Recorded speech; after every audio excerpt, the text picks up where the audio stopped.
Sir India வந்து rich கண்ட்ரியா poor கண்ட்ரியா? இது ஒரு கான்ட்ரவர்சியான இல்லை இல்லை புவர் கண்ட்ரி. இந்தியா வந்து மாடரேட் கண்ட்ரி. எதனால் அப்படி சொல்கிறீங்க? ஒரு 15-20 இயர்ஸ் பேக் கொஞ்சம் இதுவாக இருந்தது. இப்போ நல்லா வளர்ந்த நாடு தான். இப்போ கொஞ்சம் நல்லா டெவலப் ஆகி டெவலப்போட வல்லரசு ஆட நாடு தான்.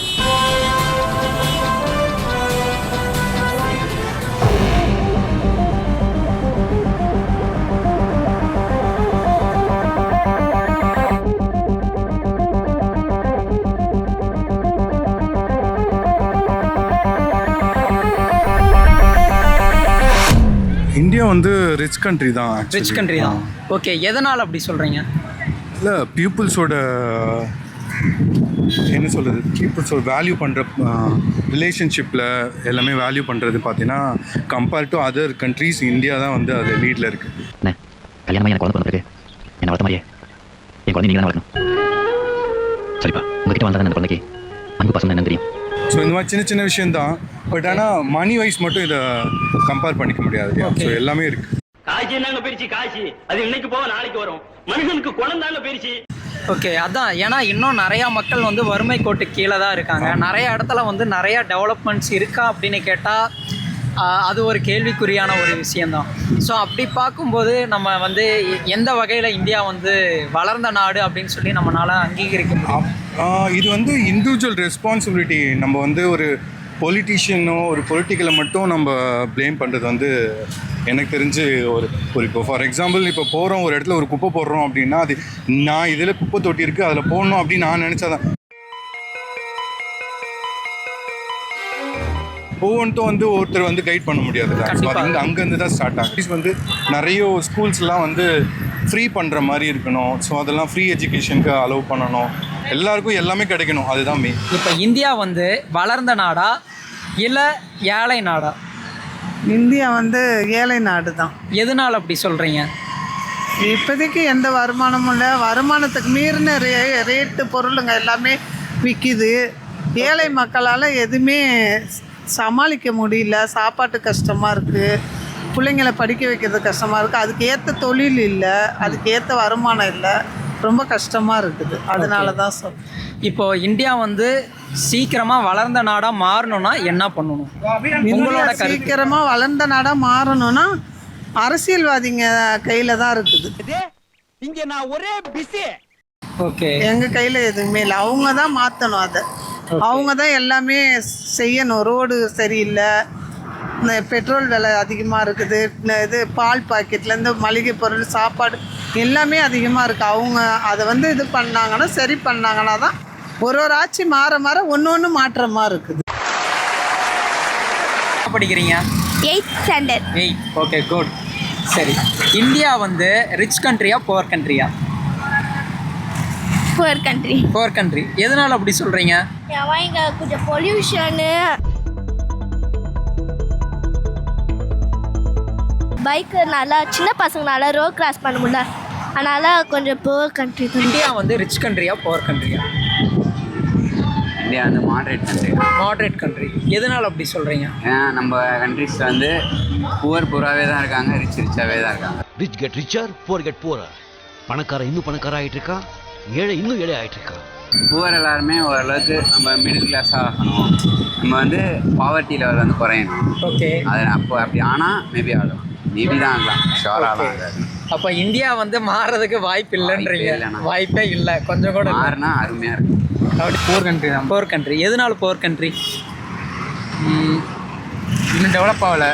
ஓகே, இது ஐடி ஸ்கில்லாம் கூட்டலாம், ஓகே, எம்ப்ளாய்மெண்ட்லாம் கூட்டலாம். ஓகே.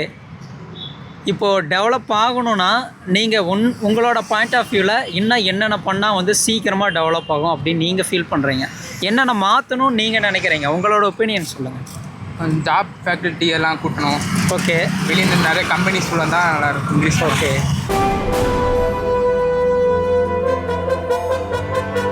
சார் உங்கள் நேம்? தனுஷ். எங்கேருந்து சார் வரீங்க? நான் கோயம்புத்தூர். சார் இந்தியா வந்து ரிச் கண்ட்ரியா புவர் கண்ட்ரியா? இது ஒரு கான்ட்ரவர்சியான இல்லை இல்லை, நீங்கள் உங்களோட ஒப்பீனியன் சொல்லுங்கள். என்ன சார்? முதலைக்கிட்ட மோதிட்டு முக்காடா போட்டு போற உன்னை எங்க போனாலும் விட மாட்டேன்டா. சார் இந்தியா வந்து ரிச் கண்ட்ரியா புவர் கண்ட்ரியா உங்களோட ஒப்பீனியன் சொல்லுங்கள். ரெண்டு பேருமே தான் இருக்காங்க. இல்லை டெவலப்பிங் கண்ட்ரி சொல்லலாம். ஓகே, இப்போ அப்துல் கலாம் அவர்கள் வந்து 2020 இந்தியா வந்து வல்லரசு நாடு ஆயிரும் அப்படின்னு சொன்னாங்க. இப்போ 2025 இப்போ இந்தியா வல்லரசு நாடு ஆயிடுச்சா இல்லை இன்னமும் வந்து வளர்ந்துக்கிட்டே இருக்கா? இன்னும் டெவலப் ஆகிட்டு தான் இருக்குது. இன்னும் நிறைய சேஞ்சஸ் பண்ண வேண்டியது இருக்குது. ஓகே, சேஞ்சஸ் பண்ணணும் அப்படின்னு நினச்சிங்கன்னா என்னென்ன மாற்றினா நல்லாயிருக்கும்னு நினைக்கிறீங்க? முதல்ல ஜாப் ஆப்பர்ச்சுனிட்டிஸ் நிறையா இருக்கணும். ஓகே, டெவலப் பண்ணணும். எல்லாத்தையும் இந்தியாவுக்குள்ளே உருவாக்குறதுக்கு ட்ரை பண்ணணும். ஓகே, நாம் யாரும் மற்றவங்க டிபெண்ட் பண்ணாமல் இருக்கணும். ஓகே, அந்த செல்ஃப் சஸ்டைனிட்டி ஃபஸ்ட்டு கொண்டு வரும்போது தான் நம்ம நாட்டுக்குள்ளே எல்லாமே உற்பத்தி பண்ணுற மாதிரி. ஓகே, மேக் இன் இந்தியா சொல்கிறாங்களா, அது மேட் இன் இந்தியா ஆகும்போது தான் வந்து நம்ம develop. Okay, okay, super sir. ஒரு 15-20 இயர்ஸ் பேக் கொஞ்சம் இதுவாக இருந்தது. இப்போ நல்லா வளர்ந்த நாடு தான். இப்போ கொஞ்சம் நல்லா டெவலப் ஆகி வல்லரசு நாடு தான். வல்லரசு நாடு தான். வல்லரசு நாடு தான். இந்தியா போயிடுச்சு. வல்லரசு நாடு தான். அது யாரும் வந்து ஒரு அறிவிக்கலை. ஓகே, ஆனால் இன்னும் பார்த்தீங்கன்னா நிறையா மக்கள் வந்து வறுமை கோட்டு கீழே வந்து இருக்காங்க. நிறையா பேர் கஷ்டப்படுறாங்க. ஸோ அப்படி இருக்கும்போது நம்ம எப்படி வந்து ஒரு வளர்ந்த நாடாக அங்கீகரிக்க முடியும்?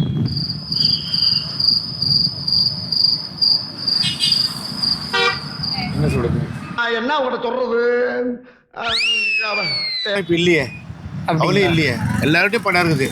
ஓகே, அப்படி கொரோனா வந்துச்சு இல்லையா? 2 இயர்ஸ் கொரோனா வந்து இந்த கொரோனாலேயே எவ்வளோ பேர் என்ன செலவு பண்ணாங்க? மீன் வாங்கி சாப்பிட்டோம், கறி வாங்கி சாப்பிட்டோம், ஒயின் ஷாப் செலவு பண்ணாங்க, எல்லாம் மோஸ்ட் செலவு பண்ணுறாங்க. பணம் எல்லார்ட்டும் தான் இருக்குது. ஓகே, அப்போனா ஒரு 20 இயர்ஸ் பேக் சொன்னீங்களா, அப்போ பணம் வறுமை கொஞ்சம் கஷ்டப்படுவாங்க. இப்போ யார்கிட்ட ரோட்டில் போகிறவங்க உட்காந்துக்கிறாங்க, அவங்ககிட்ட பணம் இருக்குது, பிச்சைகளை பணம் இருக்குது, ஆட்டோ ஓட்டம் எல்லார்ட்டையும் பணம் இருக்குது. என்ன பணம் இல்லாமல் ஆளு கிடையாது. ஓகே, இப்போ எல்லாரும் ஓரளவுக்கு பொருளாதாரத்தில் வந்து உயர்ந்திருக்காங்க. இருக்குது, ஆனால் காட்டிக்க மாட்டாங்க. எவ்வளோ கொடுத்தாலும் மக்கள் 10,000 சொல்லுவாங்க. அப்போ வந்து நமக்கு எல்லா ஃபெசிலிட்டிஸ் இங்கே இருக்கு. Just look at this place. So wealthy. And so many white symbols. This must be the most cultured place on earth. Okay, எல்லா பசங்க உழைச்சு. அப்போ அந்த காலத்துலாம் வந்து ஒரு 45 இயர்ஸ் எனக்கு 56 வயசு ஆகுது. ஒரு 20 வருஷம் 25 வருஷம் முன்னாடி இங்கேருந்து வேலை வாய்ப்பு இல்லை, அது வெளிநாட்டுக்கு போவாங்க. பாஸ்போர்ட் வந்து வெளிநாடு போவாங்க. 45,000-50,000 கட்டி கொடுத்தாங்க, கடுமையாக கஷ்டப்பட்டு அந்த பணத்துக்கு. இப்போ அதை விட டபுள் மங்கியாக சம்பாதிக்காங்க. ஓகே, இல்லை இங்கே வந்து போய் இன்றைக்கி சாதாரணமாக ஒரு வேலை செய்யணும்னா 40,000 சம்பாதிக்காங்க.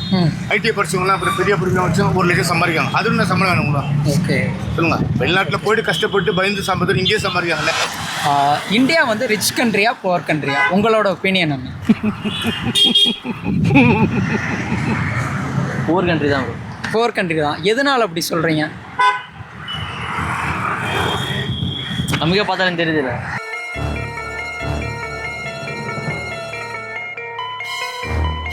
பார்த்தாலே தெரியுதுன்னா இப்போ முன்னாடி ஏழை இல்லாத நாடு சொல்லலாம். நம்ம ஏழை இல்லாத நாடுலாம் வந்து பணக்கார நாடு சொல்லலாம். ஓகே, முக்கால்வாசி ஏழை தமிழ்நாட்டில் இருக்கிறாங்க. என்ன பண்ணால் சீக்கிரமாக மாறும்? ஏழைகள் யாரும் இருக்கக்கூடாது. ஓகே, அதுக்கு என்ன பண்ணணும்னு நீங்கள் நினைக்கிறீங்க? அதுக்கு வேலைவாய்ப்பு எல்லாருக்கும் கிடைக்கிற மாதிரி வேலைவாய்ப்பு எல்லாருக்கும் கிடைக்கணும். Okay, okay. எல்லாரும்